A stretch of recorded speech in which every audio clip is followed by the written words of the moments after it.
mtima wa mbuye wako ukukonda iwe ndiye wakuona ngopirira mtima wa mbuye wako ukukonda iwe ndiye wakuona.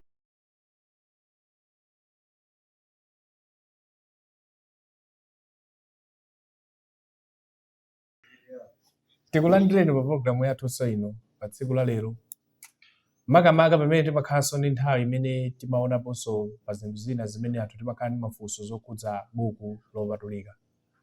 Pa tsiku la lero pa programu yathu ino muli ndine m'bale wanu Vinjero Kondwe, komanso monga mwa nthawi zonse ndili ndi m'bale wangayi Namanika Malunje, ndine mmodzi mwa alaliki mu mpingo wa Khristu, ndimakhala ku Mitundu ku Lilongwe mmodzi mwa Sanduliza.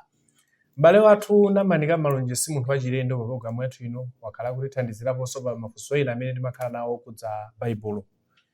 Pa tsiku la lero monganso mmene timayamba programu ija nafotokozapo ndithu kuti programu imene yamatipatsira ndi Lilongwe School of Biblical Studies koma mogwirizananso ndi mipingo yonse ya Khristu. Ifenso a Lilongwe School of Biblical Studies tafunanso tikupatsireni uthengawo kuti tayambapo kulemba anthu amene angakhale ndi chidwi chofuna kuphunzira baibulo kwa zaka ziwiri kuyamba mu chaka cha 2025 mu January. Mwina ndinu, mwina ndi mwana wanu, kana ndi m'bale wina pa mpingo pano wa mpingo wa Khristu amene akuzokhala ndi chidwi chofuna kuphunzira, adziwitseni za uthenga umenewu. Skulu imeneyi ndi yaulere kwa wina aliyense amene ndi zoyenera zimenezo akhoza kutipeza pa nambala imene timapereka kumapeto kwa programu yathu imene mukhoza kugwiritsa ntchito kufunsa zokhudza programu imeneyi kapena kufunsa za skulu imeneyi.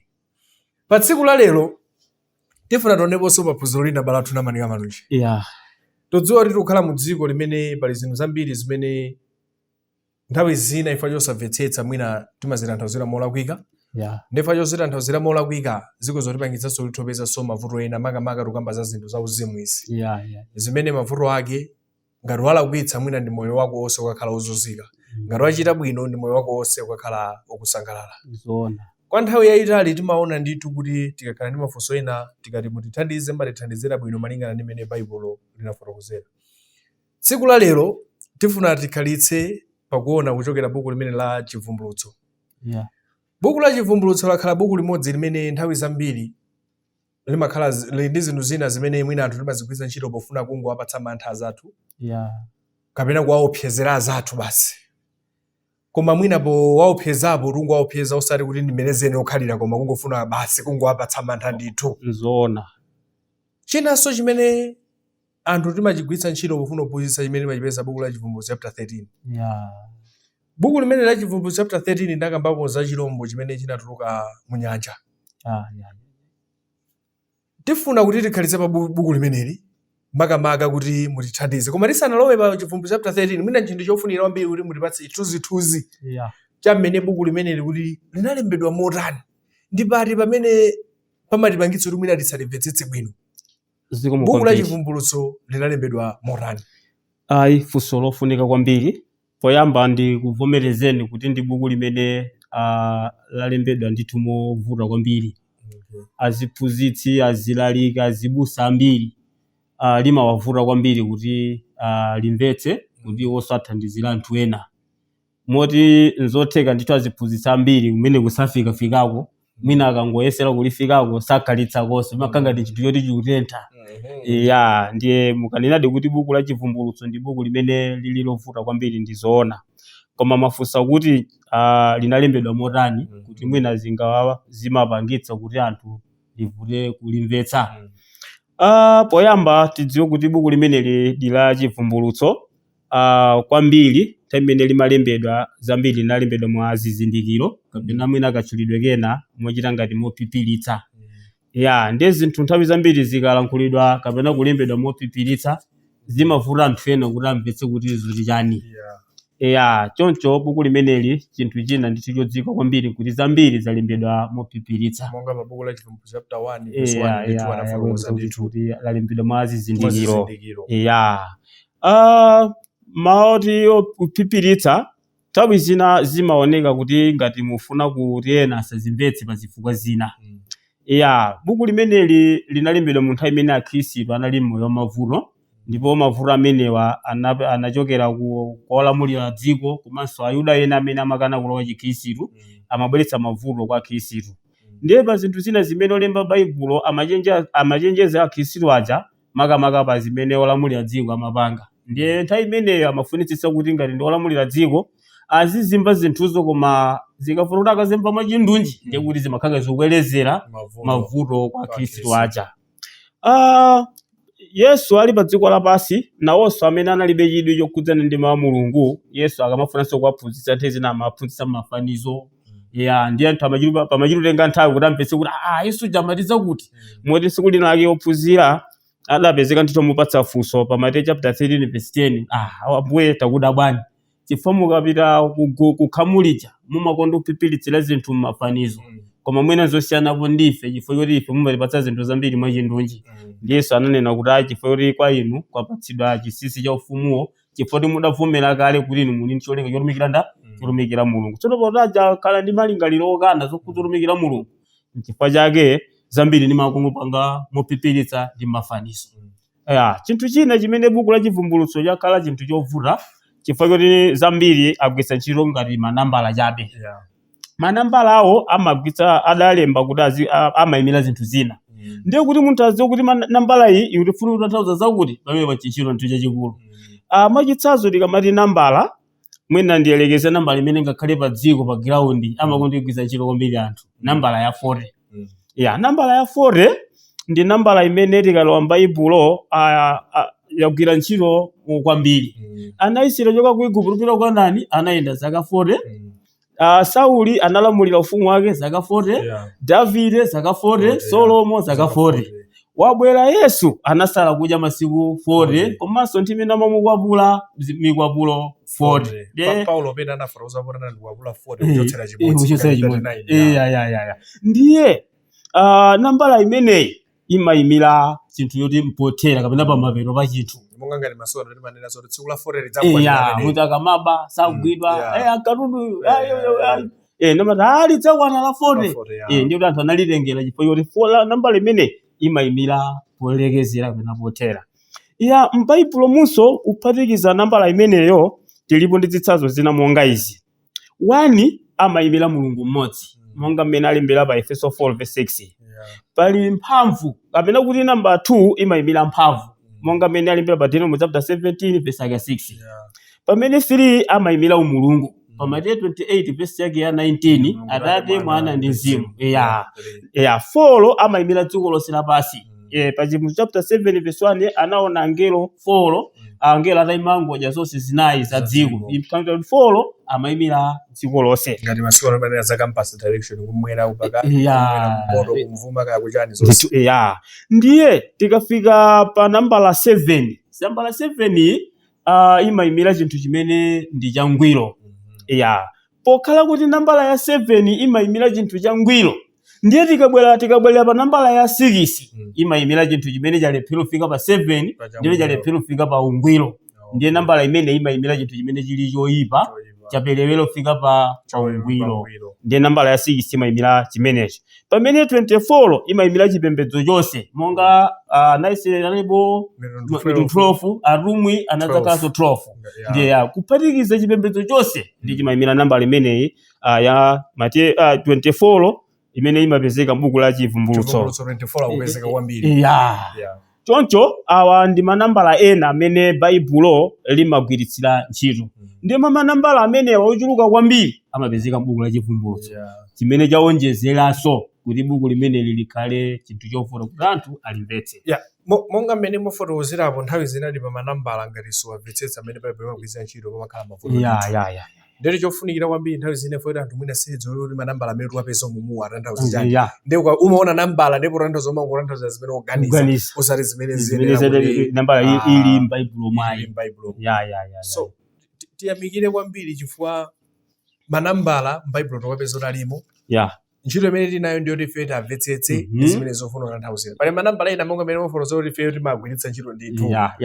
Onena kuti pamoyo wathu wa tsiku manambala amafunika ndithu timagwiritsa ntchito ndithu. So tiyamikire kwambiri makamaka pofuna kuti upatsa chithunzithunzi kuti buku la Chivumbulutso linalembedwa mopipilitsa mwazizindikiro mwazizindikiro malingana ndi buku la Chivumbulutso chapter 1 verse 1 ndi 2 ananena ndithu mulembi wa buku limeneli Yohane.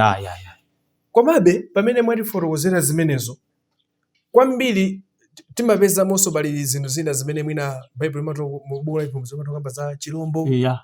Chirombo monga pamene tifuna tikhalitse nthawi kwambiri pa Chivumbulutso chapter 13. Chabwino. Tatiwerengeni chapter 13 verse 1 ndi 2. Pa Chivumbulutso chapter 13 kuyambira verse 1 akuti, ndipo ndinayimirira pa mchenga wa nyanja, ndipo ndinaona chirombo chili nkutuluka mnyanja, chakukhala nazo nyanga 10 ndi mitu 7, ndi pa nyanga zake nduwira zachifumu 10, ndi pa mitu pake mayina a mwano.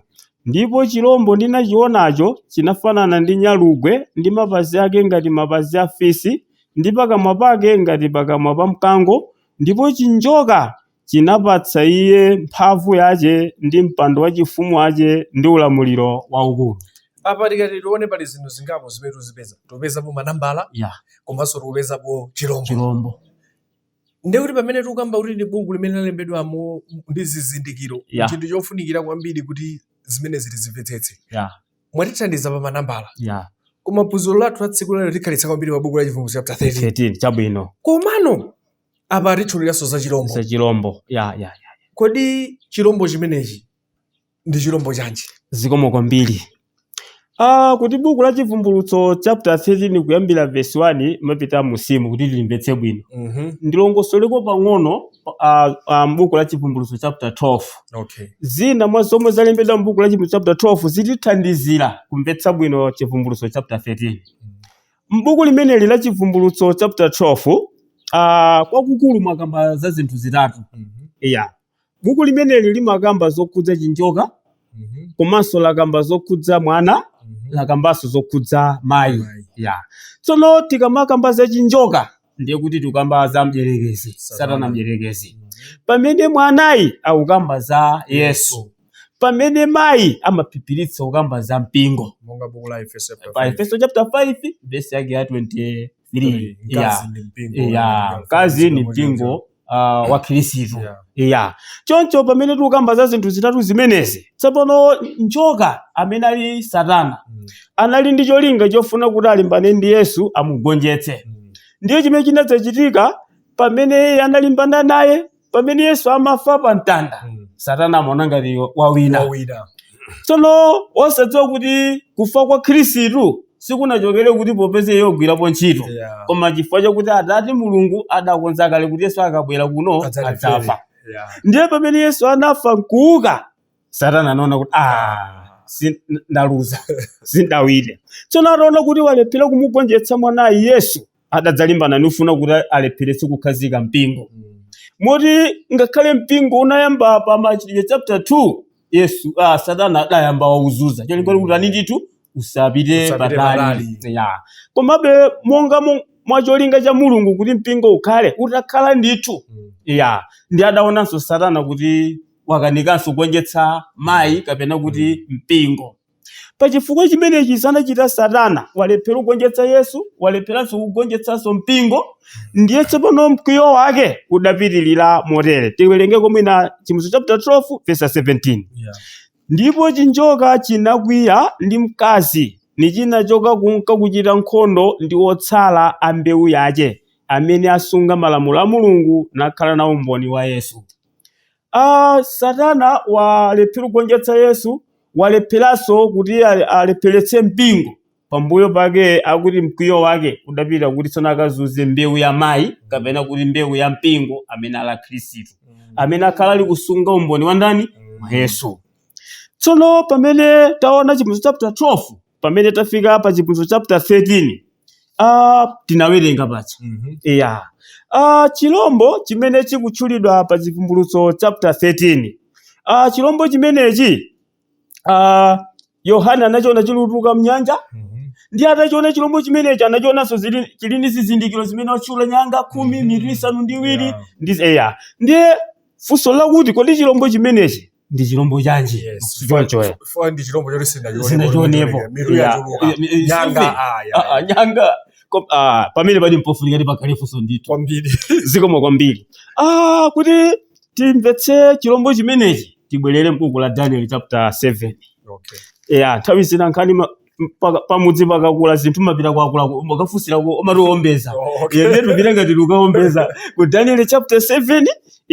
Pa Daniel chapter 7 tikayamba kuwerenga vesi yake yachitatu akuti ndipo zinatuluka mnyanja zirombo zazikulu zinayi zosiyanasiyana. Verse 4 choyamba chinafanana ndi mkango. Pamene tufika pa vesi yake ya 5 akuti ndipo taona ni chilombo china chachiwiri chikunga chimbalangondo. choyamba chofana ndi Mkango chimbalangondo. Pa vesi yake ya 6 pambuyo pake ndinapenya ndikuona chilombo ngati nyalugwe chachitatu chimene chinafanana ndi nyalugwe. Pa vesi yake 7 akuti pambuyo pake ndinaona masomphenya usiku ndikuona chilombo chachinayi choopsa ndi chochititsa mantha ndi champhamvu choposa chinali nawo mano akulu achitsulo. Chinalusa ndi kuphwanya ndi kupondereza chotsala ndi mapazi ake. Chinasiyana ndi zilombo zonse zinachitsogolera ndipo chinali ndi nyanga 10. Chilombo chimodzi chimene anachiona Yohane pa chisumbu cha Patimo tapitanso ku buku la Daniel akuti anaona zilombo zingati zinayi nazonso zili kutuluka mchani mnyanja. Koma tsopano pamene taona zilombo zimenezi kuti tidziwe kuti ndi zilombo zanji tifunabe kuti Daniel atitanthauzire pamenepa. Pa vesi yake ya 17 Daniel chapter 7 verse 17 akuti zilombo zazikulu izi zinayi ndizo maufumu anayi amene adzauka pa dziko lapansi. Tsopano Daniel watiuza kuti timakamba za zilombomu timaphipiritsa si zilombo ayi kulibe zilombo za milungu mulungu sanalengeko zinthu ngati zimenezi koma tikukamba za maufumu maulamuliro amene adzakhalapo pa dziko lapansi. Ndiye kuti ngati Yohane anaona chilombo anaona ufumu, Daniel ngati amaona zilombo amaona maufumu. Koma chilombo cha namba 4 chimene Daniel anachiona pamenepa chilombo cho zizindikiro zake chafanana ndi chilombo chimene anachiona Yohane pa Chibvumbulutso chapter 13. Ndiye chilombo chimene ufumu. Ndiye kuti ufumu wa namba 4 umene anaona Daniel ndi ufumu umene Yohane ali kuonesa pa Chibvumbulutso 13. Mwina pangakhale funso lakuti kodi tsono zilombo zinayi zimenezi tingazi maufumu anayi amenewa tingawapeze bwanji? Tikabwerera mu Daniel chapter 2 tikayamba kuwerenga vesi la 35 mapita musimu pamatifotokozera kuti Nebukadinezara mfumu ya ku Babulo tsiku lina inalota maloto pamaso pake patayima chinthu cha magawo 4. Ndiye mutu wa fano unali wa golide, pamene chifuwa ndi manja zinali za siliva, mimba ndi chiuno unali mkuwa, pamene mapazi ndi miyendo inali chitsulo mmene chidayimira chinthucho. Ndi atadzuka kutulo kwake anafuna anthu atanthauzire maloto ati amenewa. Ndiye Daniel ndamati atanthauzira maloto. Ndiye Daniel potanthauzira amati mumaonawo ndi maufumu.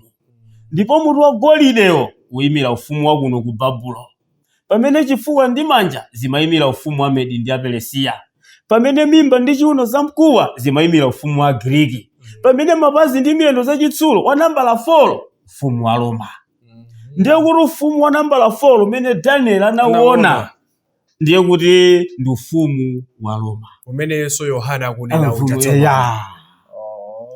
Tikamakamba za ufumu wa Roma tikukamba za chilombo chimene Yohane wachiona pa Chibvumbulutso chapter 13. Ndithudi. Ndiye kuti tikamaona buku limene la Chibvumbulutso pamene tupeza nambala mwatithandiza, pamene tupeza chilombo tikukamba za ufumu. Chifukwa zilombo ngati zimenezi sitena zione sizachilengedwe. Mulungu wakhala ulenga chinthu cha mutu umodzi thupi limodzi, koma mitu 7 ayi chimaonekadi kuti si chilombo ichi. Ndithudi. Tiyamikire kwambiri chifukwa mwatitsegula mutu mama pamene ufuna titsikabe musi mu chapter cha 13 buku la Chibvumbulutso. Mwatithandiza manambala, mwatithandiza chilombo chimene chikufotokozedwa pamene pakuti ndi chilombo chanji. Tsopano pamene tikufuna tidzipitabe kumapeto kwa chapter chimenechi komanso kwa program yathu, munakamba za chinjoka Yeah. chimene chinalimbana ndi mpingo chinalimbananso ndi Yesu chinalephera pa Chibvumbulutso chapter 12 verse 17 akuti kulimbana tsopano ndi anthu amene asunga malamulo a Mulungu amene ali akhristu. Komano mu chapter 13 tikupeza chirombo chimene chikupatsidwa mphamvu kuchokera kwa chinjoka. Satana wagwiritsa ntchito boma kululange akhristu. Cholinga chikhristu chisapite patali.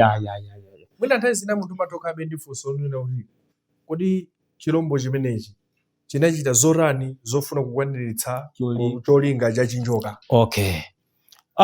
Ndizoona panene dukhala funso limeneli. Monga taona kuti njoka yakhala ilugwiritsa ntchito boma limene talipeza kuti ndali boma la Aroma. Cholinga chakuti boma limeneli liukire mbewu ya mkazi amene ali akhristu.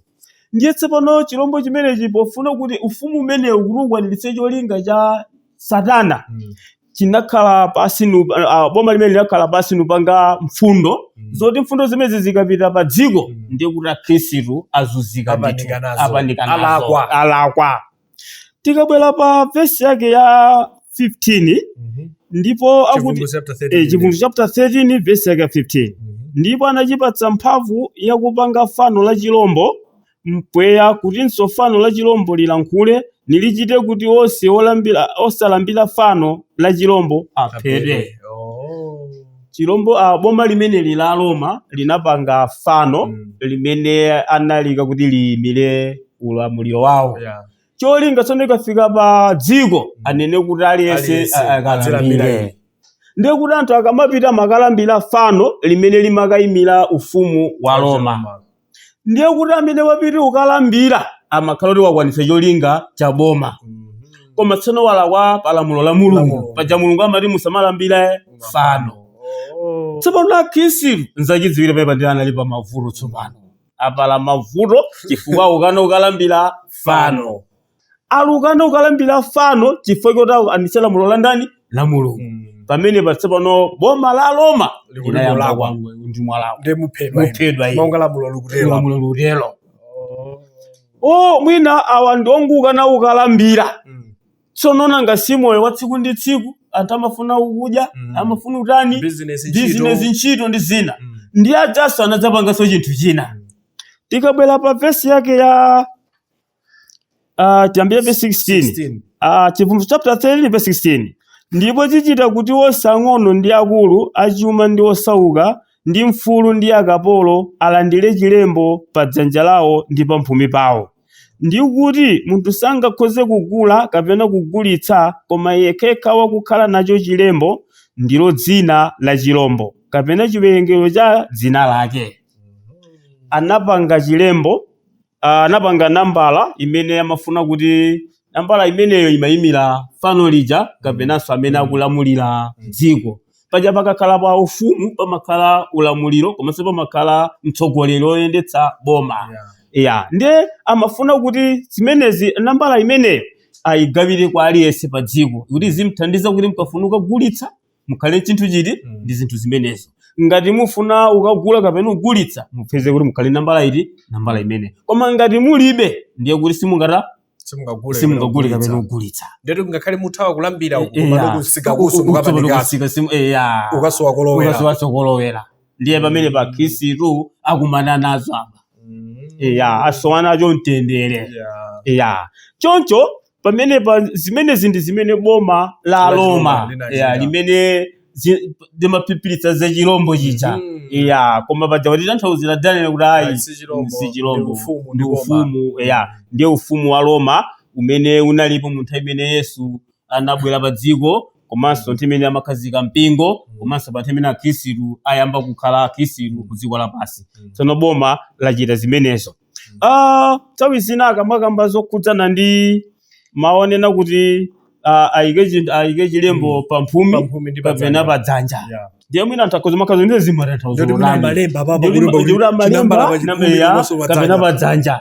Ayi zimenezi pachata Baibulo ili limakondoka mwa chinthu china koma kufuna kusauza chinthu china. Pamene makamba zimenezo mwandikumbutsa buku la Deuteronomy, tiwerenge buku la Deuteronomy chapter 6. Deuteronomy chapter 6. Deuteronomy chapter 6 verse yake ya 6 7 ndi 8 verse 6 ndipo mawu awa ndikuwuzani lero azikhala pa mtima panu. Apa tikuona ana Israeli akulandira mawu ochokera kwa Mulungu.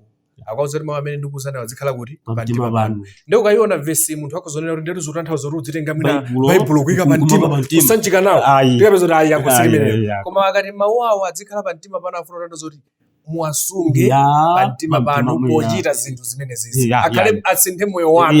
Simudziro tenga mapepala kutsapiza pa mtima ndawerenga Mulungu. Atakozuma kutanga mwina asungulira munthu. Pitiriza ndi verse verse 7 ndipo muziwaphunzitsa mwachangu ana anu ndi kuwalankhulawa pokhala pasi m'nyumba zanu ndipo oyenda inu pa njira ndipo kugona inu basi ndipo kuuka inu. Verse 8 ndipo muziwamanga pa dzanja panu ngati chizindikiro ndipo akhale ngati chapamphumi pakati pa maso anu. Ana Israeli anawuzanso kuti awamange pa dzanja chawo ngati cha chizindikiro komanso akhale chapamphumi pakati pa maso awo. Chimene afuna kutanthauza zimenenso Yohana kunena buku la Chibvumbulutso kuti anthu aja amakhala chizindikiro pa mkono kapena pa mphumi. Chimene afuna kutanthauza nchonena kuti chani akakamba kuti akhale awamange pa mkono afuna kutanthauza kunena kuti ntchito zawo. Ndi awonso chimodzimodzi awa buku la Chibvumbulutso chapter 13 pamene kuti munthu sangagule peno kulisa akhale ndi chizindikiro pa mkono kapena pa mphumi afuna kutanthauza kuti zochitika zake zionetsa kuti ndiwogonjera Roma kapena pamene pa mphumi atanthauza kuti mawu awo akamalankhula tili limodzi kapena ndiwowukira. Ndi zimene amafuna kutanthauza samafuna kutanthauza kunena kuti amalembedwa pamene paka pa dzanja umene ndanazo koma zolankhula zawo zochita zawo. Ndiyo kunali ndi mtsogoleri wina amene amanena kuti ntchito za manja anga zili chilumboni. Kuti tikamayenda tikapeza kuti pamangidwa nsewu timaona po dzanja lake koma makono ntchito iwakugwira zagwiridwa kuchokera mulamulo wake. Zimene afuna kunenapo koma nkhani yakuti pa verse 18 pamene nthawi yathu tupita kumapeto koma tiwerenge verse 18. Pa verse ya 18 pali mawu oti pano pali nzeru. Iye wakukhala nacho chidziwitso awerenge chiwerengero cha chilombocho pakuti chiwerengero chache ndi cha munthu ndipo chiwerengero chache ndicho 500 mphambu 50 kudza 600. Apa chimene oyamba yankhula mlembi anoti pano pali nzeru. Iye wakukhala nacho chidziwitso awerenge chiwerengero cha chilombocho. Mawu oti chilombo pachatenda ufumu. Iye wakukhala nacho chidziwitso awerenge chiwerengero cha ufumuwo. Komanso apitiriza kuti pakuti chiwerengero chake ndi cha munthu osati anthu ayi. Ndekuti akufuna kutiuza ndithu kuti ufumu unali ndi mtsogoleri. Ufumu wa Roma unali ndi mtsogoleri ngati president wawo.